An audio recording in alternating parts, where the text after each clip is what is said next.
Tapi Jadi, kan again, maksudnya pemahaman mahasiswa pasti sama kayak kita dulu di sini. Sedangkan seharusnya kan berada di sini, gitu kan. Nah, ini bagaimana menjembatani gap itu gitu supaya mereka apa sama lost nih ya, tapi mereka lebih ngerasa kayak oke, I'm in the right path atau what. Perhatian, perhatian. Anda sedang berada di ruang cerita santai non-edukatif bersama seminar edukasi musik.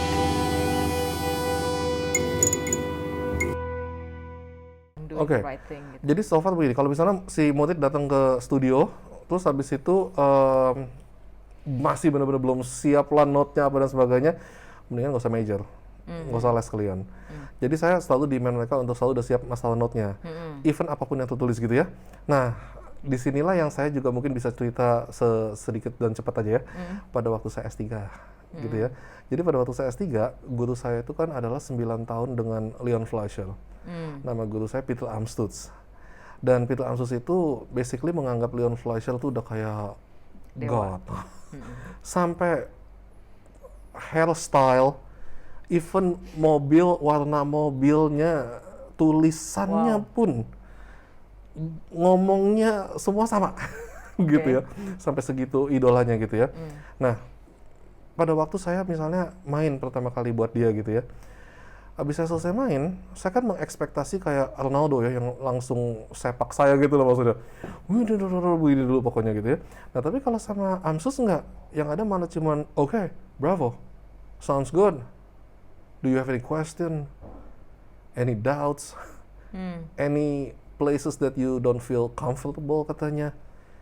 Wah, saya pikir waktu pertama kali, enggak, kayaknya baik-baik aja semuanya gitu kan. Okay, that's what I thought. Do you have anything else to play? Loh, kok aneh ya? Saya bingung gitu. Next lesson, pertanyaan yang sama. Any question? Yes. Oh, apa pertanyaannya? Waktu itu lagi main Bach Busonisakon. Saya bilang, ini ada 3 halaman, 4 halaman yang isinya F semua gitu loh. Bahkan cenderung F gitu kan, yang begitu. Terus kan kupingnya capek dengarnya gitu kan. Oh, that's a very good question. Good observation. What do you think?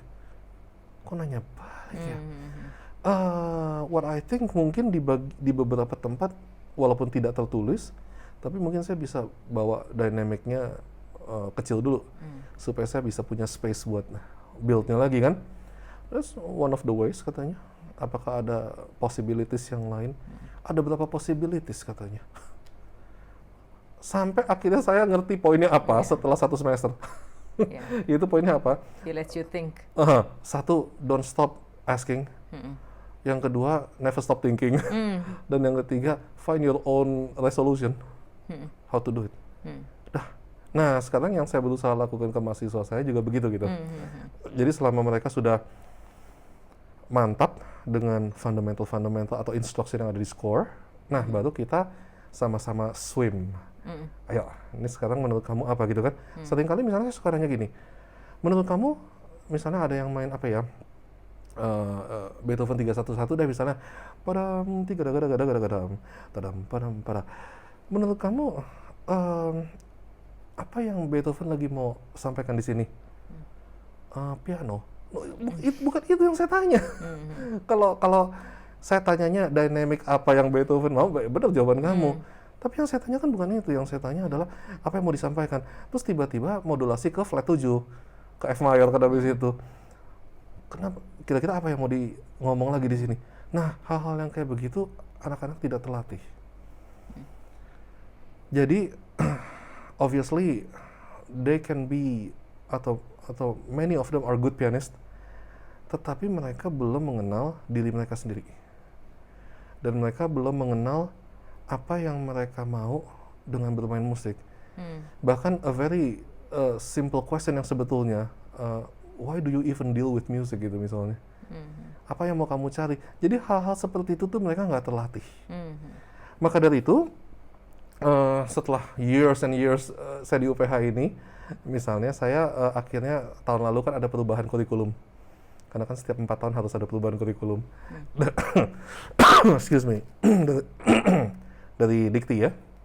Nah, lalu saya bilang sama Kaprodi, saya bilang, kayaknya ada satu kelas yang kita suka asumsi mahasiswa udah tahu. Tapi mereka tuh nggak tahu yang sebetulnya gitu kan. Apa tuh Pak maksudnya? I don't think they understand yang namanya filosofi. Atau mereka nggak ngerti kenapa even mereka hidup di dunia ini aja mungkin mereka nggak tahu gitu. Kenapa ada musik gitu? Apa itu musik? Apa itu beauty? Apa itu yang namanya karakter? Apa itu sadness? Mungkin nggak tahu gitu kan. Jadi makanya kita sekarang misalnya kayak di UPH gini kita punya kelas yang namanya artistic interpretation. Dan itu dilakukan di tahun pertama di semester akselerasi nih. Jadi besok mulai 2-3 Mei. Oke. Perdana nih. Udah ini yang kedua kali. Kan yang pertama kali tahun lalu. Oke. Jadi kelas ini yang sebetulnya didesain untuk membantu mereka untuk mengenal diri mereka gitu. Maksudnya what they think about yang namanya happiness.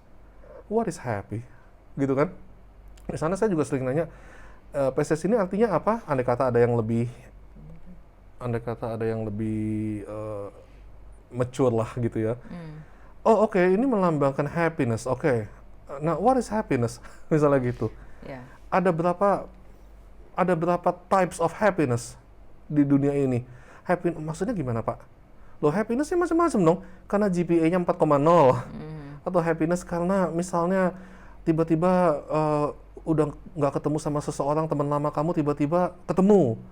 Atau happiness karena kamu dikasih surprise sama orang tua kamu, tiba-tiba diajak ke luar negeri out of nowhere. Nah, seperti apa modelnya?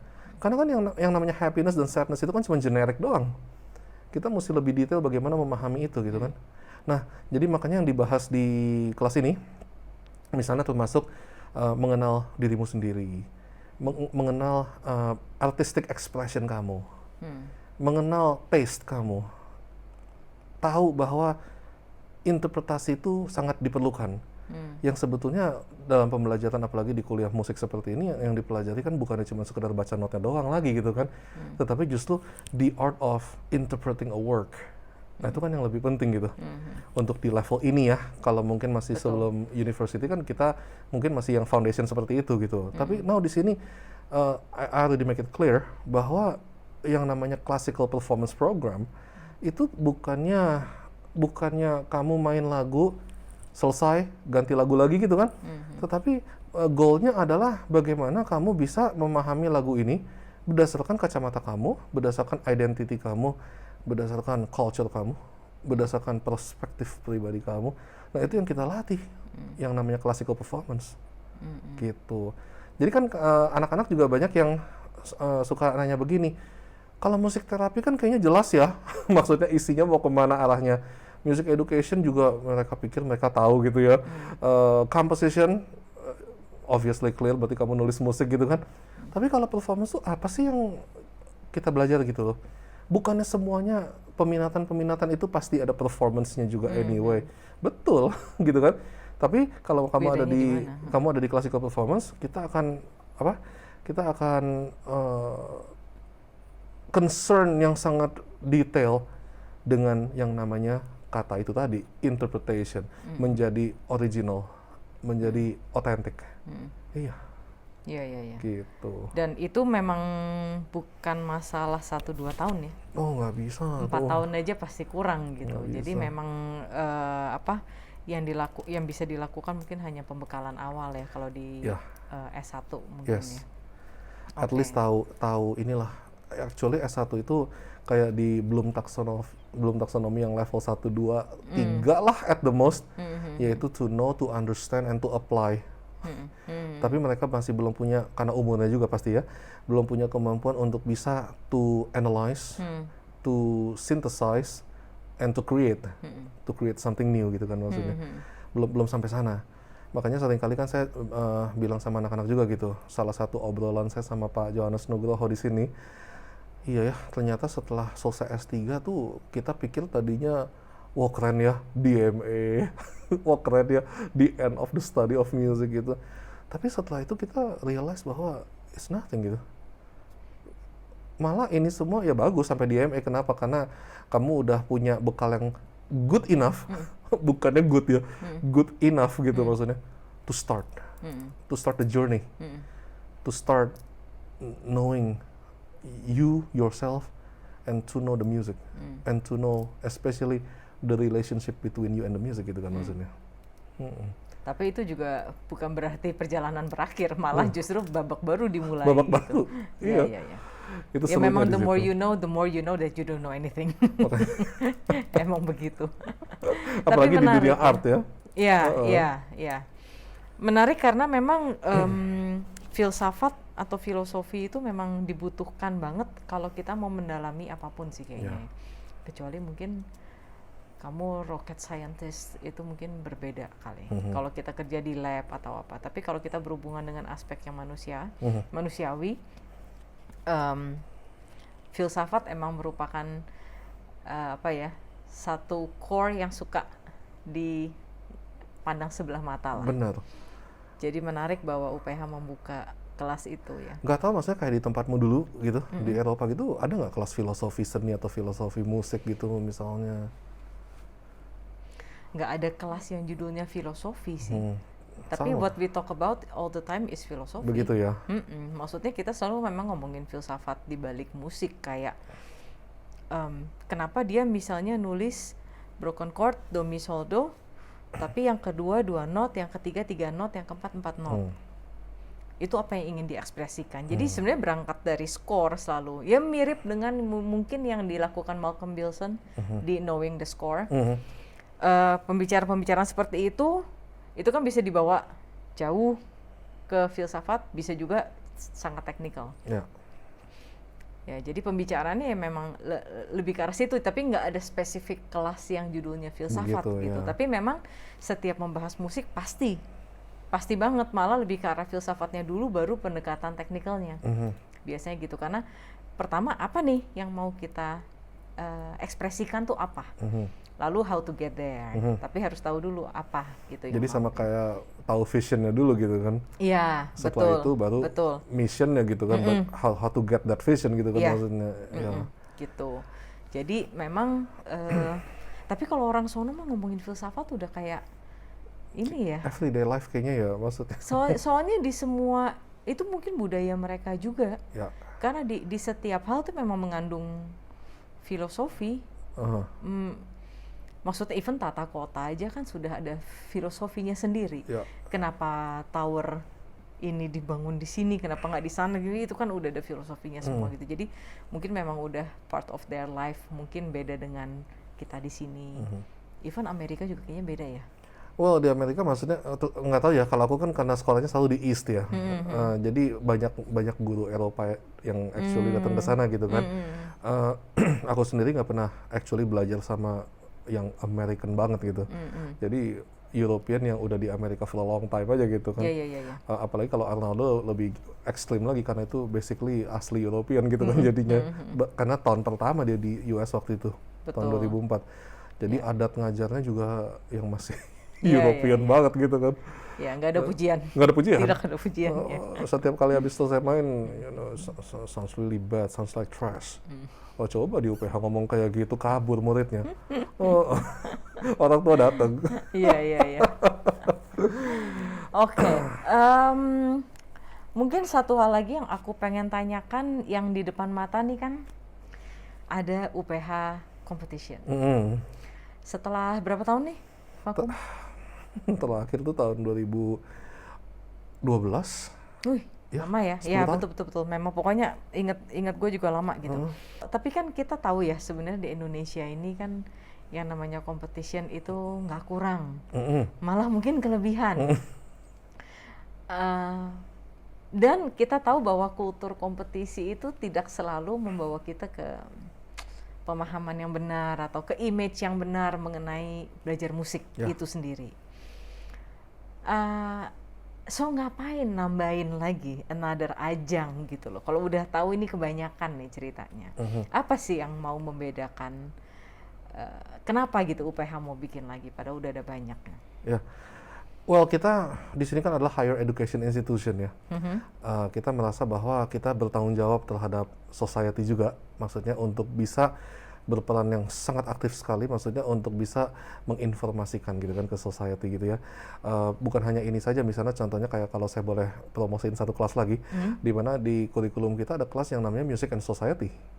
Jadi di mana semua mahasiswa, mau itu terapi kayak, mau itu performance kayak, mau itu pop jazz, pokoknya semua mahasiswa di tahun ketiga akhir sebelum masuk tahun keempat itu harus betul-betul terjun ke masyarakat gitu. Maksudnya ke desa mana kayak, ke kampung mana kayak, atau ke sekolah mana kayak gitu. Intinya di mana dia harus betul-betul mengabdikan dirinya gitu ke masyarakat. Karena ngapain kita belajar musik sampai ke tinggi-tinggi kalau tapi cuma dimasukin ke otak sendiri aja gitu kan. Nah, jadi artinya kita bertanggung jawab akan itu, dan kita juga mau berperan aktif supaya like you said gitu, maksudnya jangan sampai image suatu competition itu kan salah gitu. Dimana kalau misalnya kompetisi itu dianggap kan biasanya apa sih, satu misalnya pasti ada winner, pasti ada loser, seolah-olah begitu.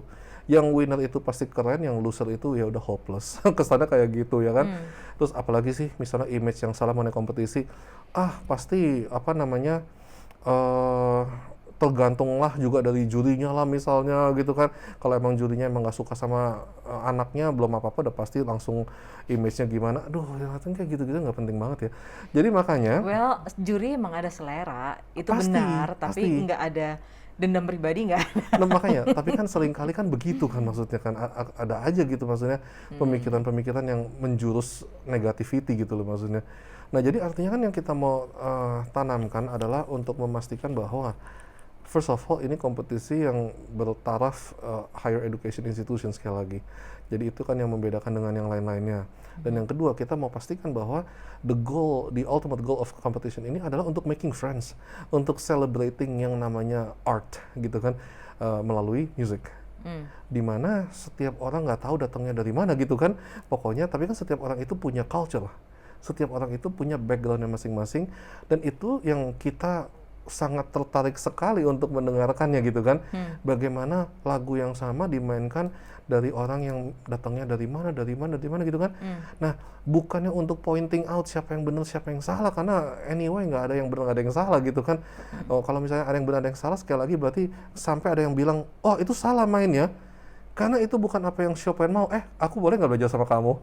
Berarti kamu tahu dong apa yang Chopin mau. Berarti kamu pernah having certain lessons dong Chopin gitu kan. Jadi bukannya pointing out siapa yang salah siapa yang benar, tapi maksudnya kita mau belajar satu sama lain. Bagaimana, again, kata tadi, bagaimana setiap peserta interpret the music. Dan seringkali bukannya cuman mereka yang belajar dari jurinya, tapi kita juga belajar dari pesertanya gitu kan. Bahwa misalnya kayak saya juga seringkali mendengar, wah gila ya, kok ada si peserta misalnya main suatu lagu A, nggak usah sebut nama, nggak usah sebut lagunya lah pokoknya. Dan saya juga pernah main lagu itu misalnya, dimana si peserta ini kok bisa menampilkan misalnya voicing yang saya nggak pernah sangka ada, yang saya nggak lakukan gitu. Bahkan saya juga nggak aware ada note di situ misalnya gitu. Tapi anak ini kok bisa.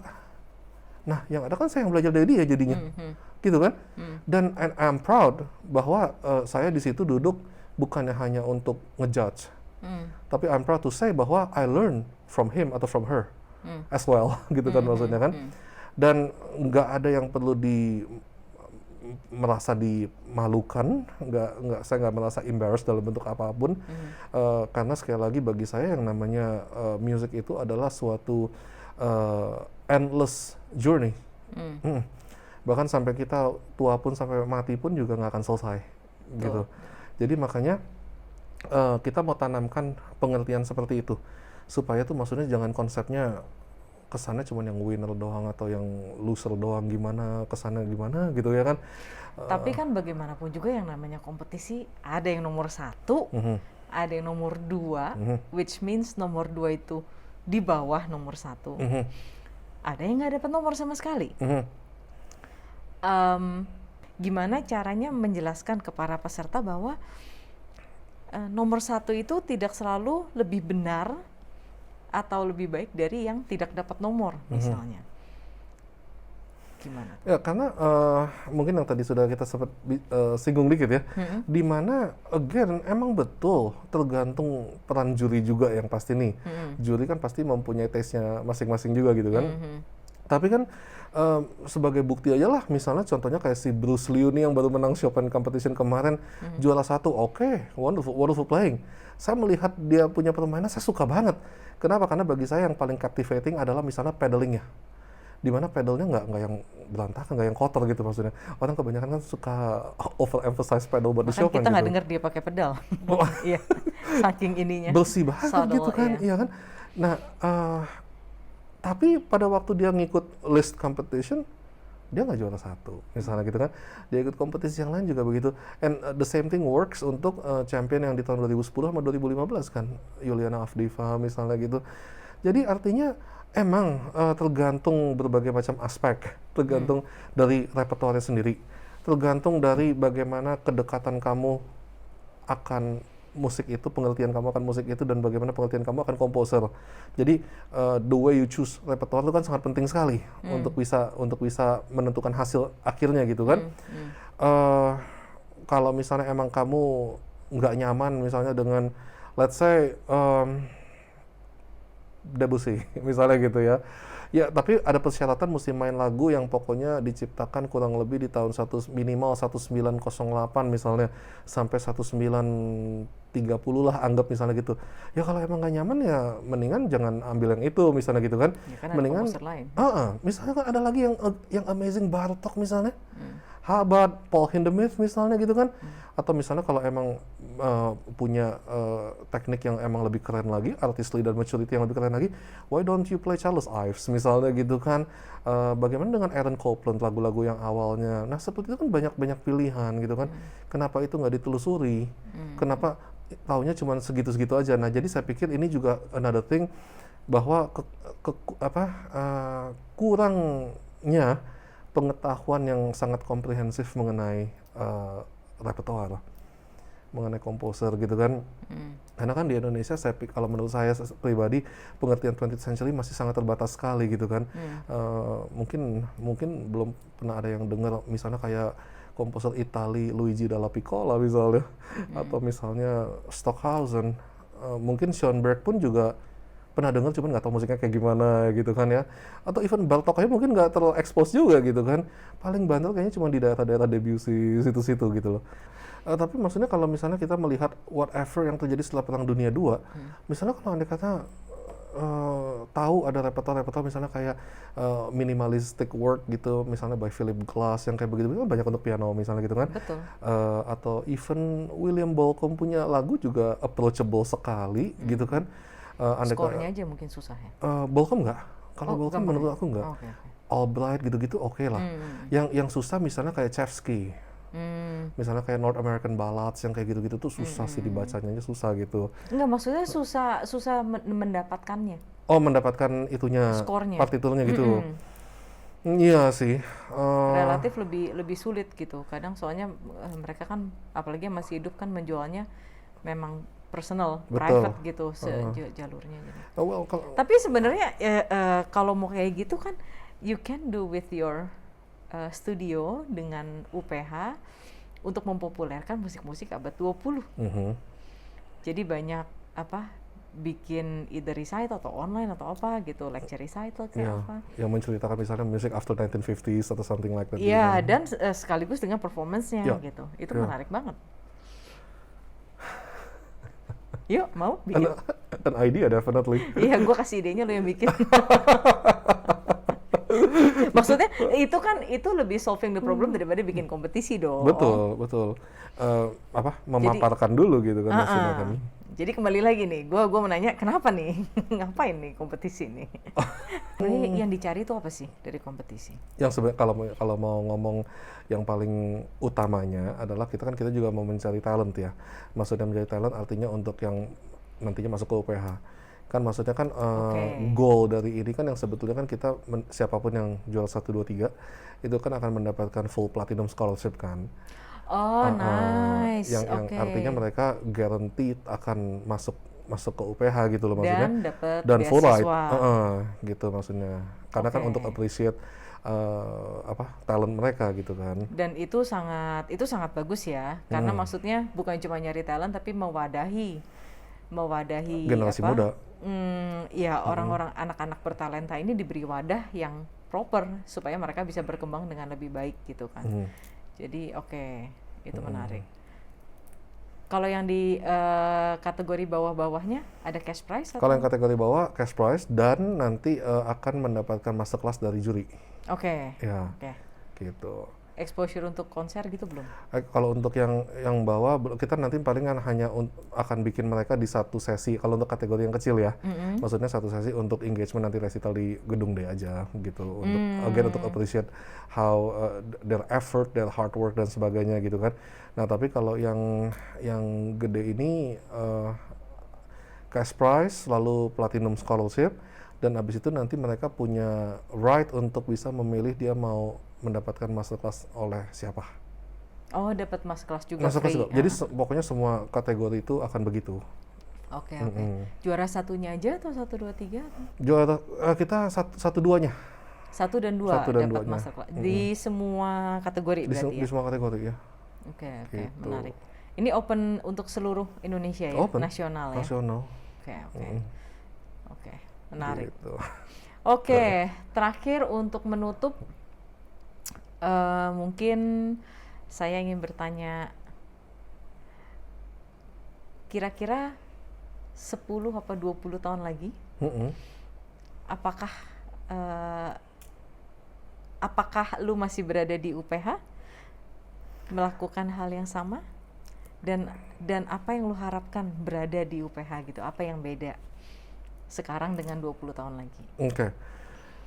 Saya sih udah di sini kan tahun ke-16 ya, kan dari tahun 2006 sampai sekarang. Jadi saya tuh udah, maksudnya of course kalau misalnya mau cari tempat baru atau cari apa pasti ada aja gitu ya. Cuman saya yakin banget bahwa saya tuh terpanggilnya di sini. Jadi emang saya niat banget maksudnya mengembangin tempat ini gitu ya. Dan kita udah lihat waktu saya tahun 2006 masuk sini, berarti kan sudah mengalami pergantian kurikulum setidaknya 3-4 kali gitu ya. Dan kita melihat itu positif sekali. Mahasiswanya pun juga kalau kita flashback dari tahun 2000 sampai sekarang itu juga bagus, maksudnya jalannya terus baik gitu ya. Jadi saya sih yakin maksudnya tempat ini akan menjadi tempat yang sangat baik terus ya sampai 10 tahun 20 tahun ke depan juga gitu. Dan kalau misalnya emang saya masih diizinkan sama Tuhan gitu kan untuk bisa mengabdi diri saya untuk para generasi muda nantinya, kenapa enggak? Karena sekali lagi model idola saya dalam pedagogi, dalam mengajar itu nggak lain nggak bukan adalah balik lagi ke Ibu Ira Fathi kan. Yang saya lihat sampai di usia tuanya aja energinya gak ada habisnya gitu loh maksudnya. Kalau saya kadang-kadang mikir, dia kan sama beliau 84 ya. Waktu itu kita pernah waktu ulang tahun yang ke-8 berapa ya, 83 atau 82 gitu, Zoom. Maksudnya Zoom dari berbagai macam alumni lah gitu ya. Of course nggak semua karena banyak banget. Tapi maksudnya di situ beliau kasih pesan gitu ya. Dan pesannya itu walaupun di umur itu tapi kayaknya masih terngiang-ngiang 20 tahun yang lalu gitu. Kayaknya tonnya, energinya masih sama mantepnya gitu. Nggak ada sedikit pun berkurang, cuman statusnya aja, age-nya naik. Tapi energinya endless gitu. Dan saya, jadi kalau seringkali saya cukup give up. Maksudnya give up di sini, apa kurikulum sejarah saya kurangin aja ya gitu kan. Apa misalnya event untuk persyaratan recital pun juga kita agak sedikit lebih berkurang lah standarnya atau apa gitu ya. Kasihan juga anak-anak misalnya kok bisa nggak lewat 2 kali lah misalnya gitu kan. Tapi kalau saya pikir-pikir lagi nggak bisa lah, justru ini kan kita dikasih opportunity untuk betul-betul bisa membangun bangsa kan. Mulai dengan kecil, jadi responsibility kan kita mulai dari tempat kecil ini dulu gitu ya. Dan I believe kalau emang dilakukan dengan setia dan dengan disiplin, 10-20 tahun lagi kita akan menjadi besar gitu. Dan kita akan menjadi impact yang baik untuk masyarakat gitu kan. Amin. Oke. Terima kasih banyak. Terima kasih Pak Mario. juga. Harapan yang sama, doa yang sama untuk UPH. Terima kasih. Semoga memberi nilai tambah yang jauh lebih banyak lagi untuk masyarakat. Dan tadi yang lu bilang benar banget, harus ada gunanya untuk society. Ya. Karena untuk itulah kita bekerja. Kita bekerja kalau cuma buat ngumpulin duit ngapain juga ya. Tapi kan kita harus memberi makna pada hidup, yaitu dengan cara memberi kontribusi pada masyarakat gitu. Jadi semoga kita semua diberi kesehatan yang cukup dan UPH juga menjadi semakin besar dan semakin memberikan kontribusi yang semakin baik untuk memajukan dunia musik ini. Terima kasih. Di Indonesia. Sama juga, maksudnya Sam juga canggih, terus maju juga. Amin. Dan of course makasih. orang-orang faculty dari UPH siap membantu kapanpun untuk bisa berpartisipasi. Mantap. Oke, baik. Itulah akhir dari resitatif kita kali ini. Terima kasih sudah menonton. Sampai jumpa di resitatif berikutnya. Salam sehat selalu.